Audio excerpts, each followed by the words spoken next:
Right guys, let's just go through this circuit. So, it's a little bit likely that some people get hung up because the circuit is set out a little bit unusually. When we take our load resistor out and mark our terminals A and B in the middle there, okay. One thing to note about these questions: superposition is Thevenins theorem, Norton's theorem.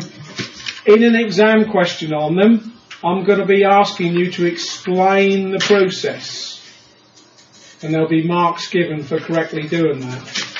So in terms of, it's not just, I'm going to insert this short for the voltage source, but why, and why is it short circuit? An explanation. There's marks for that. So there's marks for explaining the process, not just doing the maths. Alright?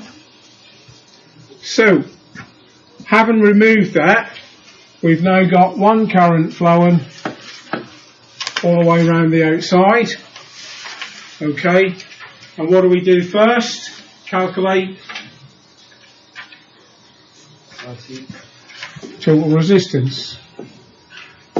Don't get in a muddle between that RT and our little t, which is the Thevenins resistance we want later on.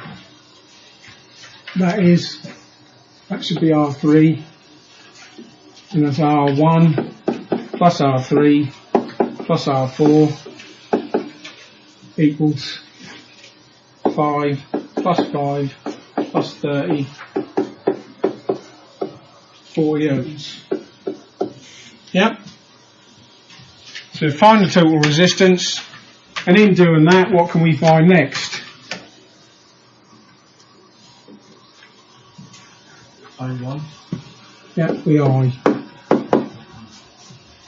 Which is 24 Vs over RT, 24 over 40, 0.6 amps. 0.6 amps. Yep. Then,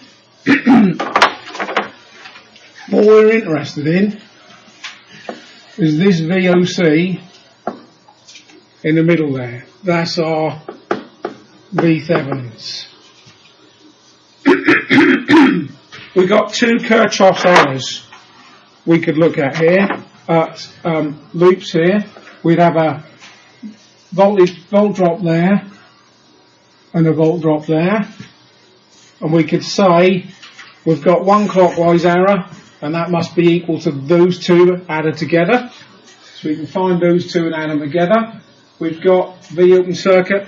Equally, we've got a volt drop there and a Kirchhoff's loop there, where that clockwise error is equal to those two anti-clockwise errors rearranged. Effectively, this voltage here is the source voltage take away the volt drop across R1. So either way, you should get the same thing. Okay, so I'm going to use that method by Kirchhoff's voltage law. VOC, which is V Thevenins, is equal to Vs minus VR1,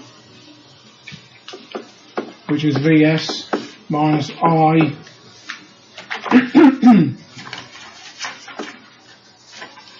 times R1. That's 24 minus 0.6 times 5 equals, what do you get? 21 volts. So either way, find the other two voltages and add them together. We'll take the volt drop across R1 away from the source, and we've got the Thevenins voltage, 21 volts. Second part of the process is take out the voltage source and replace it with short circuit because it's a voltage source, and short circuit is the impedance or the resistance of an ideal voltage source. Yeah. And then we're interested in this resistance here, looking back in there, are Thevenins. So in terms of this circuit, we've got one path around there, it must be these two resistors added together in parallel with that resistor. Yeah? So R Thevenins is equal to,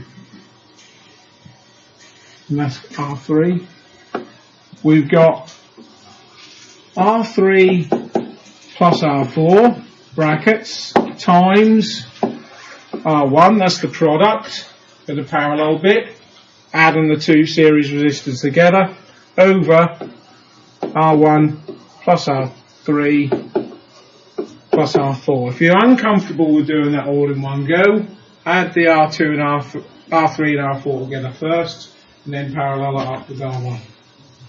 Okay? So, putting the numbers in, R3 is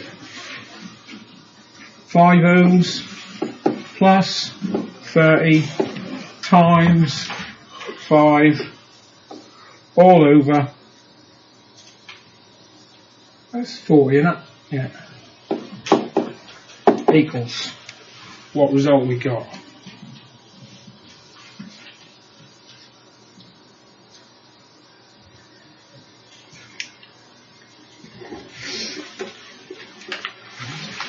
What are we expecting it to be?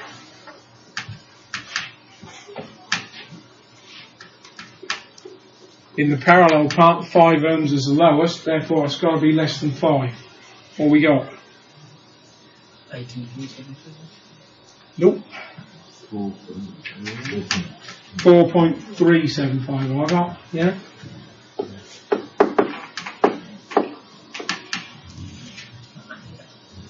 The brackets are important, yeah? Ohms. So that's our Thevenins. Yeah, so what we can do now is draw the equivalent circuit. DC voltage, V Thevenins of 21 volts. Series R Thevenins of 4.375 ohms. There's the two terminals, A and B. We add back in our original load resistor of 20 ohms, and we can calculate the current fairly easily from that, and the power.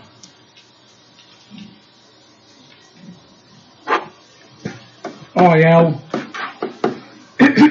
is V Thevenins over R Thevenins plus RL, 21 over 24.375 equals. Should actually be 20.